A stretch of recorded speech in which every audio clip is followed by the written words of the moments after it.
What is up, YouTubers? Welcome to my channel. I know I don't do a lot of vlogs, but today is going to be a review. I just picked up my first drone ever. It's a Mavic Mini. So I'm going to do kind of reviews on the settings and how, as a novice, flying this drone. And today, as you can see in the back here, we're at a harbor. So as you can see, I already kind of had the Mavic controller all set up here. You want to use a Dji Flight App. That is going to be what you're going to use. You got this cord here that comes with the kit. It comes with 3 other cords, so if you have like an Android iPhone, it has different connectors to it, and you just kind of plug it right here to the side. And then this is just pretty collapsible, you know, just 10 signals. Eventually down the line I'll buy some probably signal boosters. I think what it is just shields that go on both sides here. You got the power button on this thing here. And as for the nozzles, I kind of took it out already. I'll show you guys in another review. I got the drone and it's so small, guys. It's about 240 grams in lightweight. So this is what it is. I had it in my pocket, believe it or not. I know it's like your first drone, you just treat it like, but honestly, like I've been flying this drone for the past 3 days and this thing's been awesome so far. It comes with a protection cover for the camera. This just comes right off. So I'm gonna go ahead and review my first drone flight experience with. Sorry about that. So this kind of comes off pretty easy. You just kind of want to push down and then pull, and it just kind of unclips itself. So now the camera is actually free, see there. So it's technically a little after 5 o'clock right now, sun's going down, so it's kind of perfect time.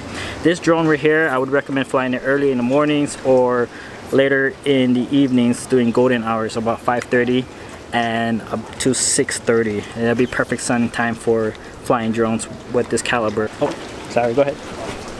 No, go ahead.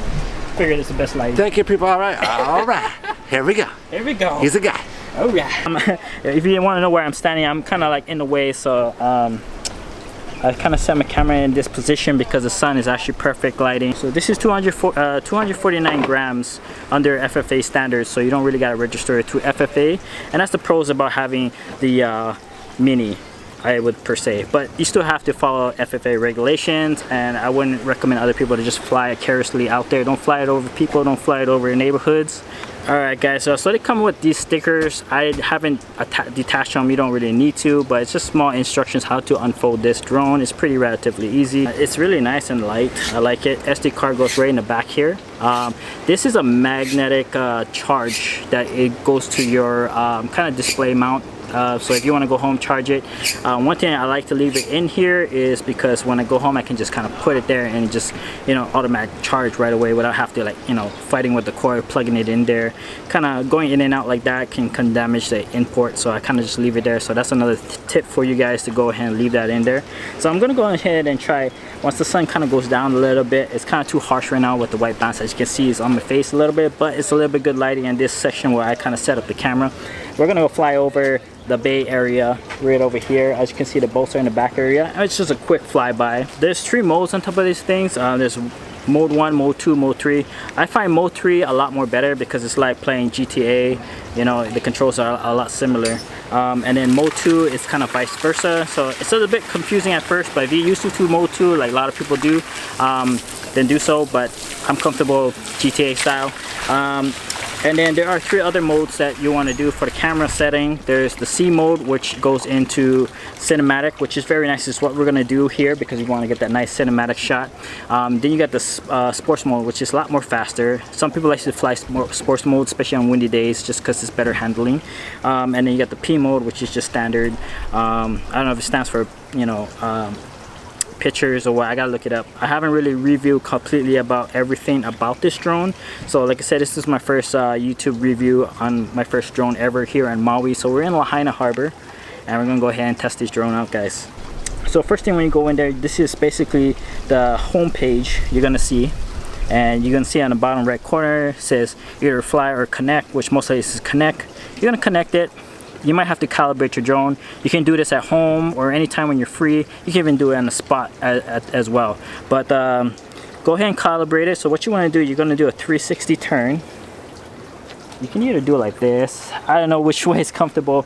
I kind of just turn around the whole drone like this and it works. You can do it vertically. You can turn it like this, or you spin around as well.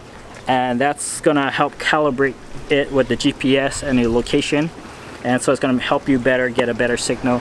I set my settings to auto, so it gives me the best transmission available. And as for my settings, altitude and everything, I kind of just max it out. Distance, no limit. I know I wouldn't recommend this for everybody, but it's just more convenience when you're out there flying, because sometimes you might go that extra distance. I know FFA standards, you're not supposed to go more than 400 feet. And I would prefer a bigger drone if you're gonna go in depth and flying so far away, because of the signal isn't as great as the other drones would be, but that's what you get for the price. I got this not from the market itself. I got it from Costco. Costco was selling it for about $3.89. Get out there and real quick, and that'll be the end of that. Oh dang, yeah, I gotta get a view of that. Dang, that is nice. That's a nice catch. Yeah, the bag's full. Try to. Oh. Let's see here. Oh, okay guys, look at all these fish that he got here. He's gonna go ahead and cut it up. That's crazy. Maybe we can come check it out afterwards if he's not busy. But yeah, so I'll go ahead and get back to it, and we'll go set up my drone and everything like that. So back to our review here. The sun's gonna go down pretty soon. It's about almost 5:15. There's not really a manual function to this drone. You can kind of adjust the ISOs in some sort of way. I kind of set it to -0.7, and then I lock it in with the AV. Alright guys, so the first thing you want to do is you want to download the Dji Flight App, and that's what's going to allow you access to your camera drone. And once you get in there, as you can see, it kind of skipped the home page because I keep opening and closing this app. They have this P mode, which is kind of standard when it first opens up. Oh, let me open this back up. Go fly. And so you hit that mode, it changes over to another mode. This is S mode, which is the speed mode. So if you want to fly it and it goes real fast, you want to go ahead and set that up. A lot of people like to fly it in speed mode or S mode, is because when it's a windy day, it kind of helps. Maybe try bring it back home. I'm not too sure. I haven't really flown it in S mode.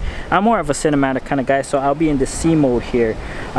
You also have this takeoff permitted. It means it allows you to take off in this location. This box here that I'm moving around is a holographic, I forget what it's called, but it allows you to elevate the height if there's anything blocking its way, you know, so you can always have that box open. That's a good tip. As you can see in the bottom, this EV, this is what I was talking about, the manual control that they have available, and it's normally set to 0.0, but since the sun's kind of still readily up there, I probably start going down at the perfect height where I would want to fly it out at 5:30 to like 6:30ish, but not too late because of the lighting. But I set it to 0.7, and then when I do, there's this AV right on the bottom here, or sorry, AE. You want to hit that and it locks in that ISO. So if you were to face the drone towards the sun, or you know where you're gonna go from tilting from down to up, you know, you're not gonna have that white balance imbalance, or it's just that white balance is just gonna change, you know, on you. So you want to lock that up. I want to hit video, and we have the option of 2.7K, which I like to shoot in a higher frames per second. Naturally, if you do like a natural blur, natural more eye look to it, you want to be in 24 frames. But 2.7K we're going to fly today at 30 frames per second. You can shoot it in 1080p, and you can go even higher frames per second for that nice slow buttery move. And everything on top of here will be kind of recorded. I'll show you in you'll see it inside that box right here on the side. Take off. The home plane has been updated. Please check it on the map.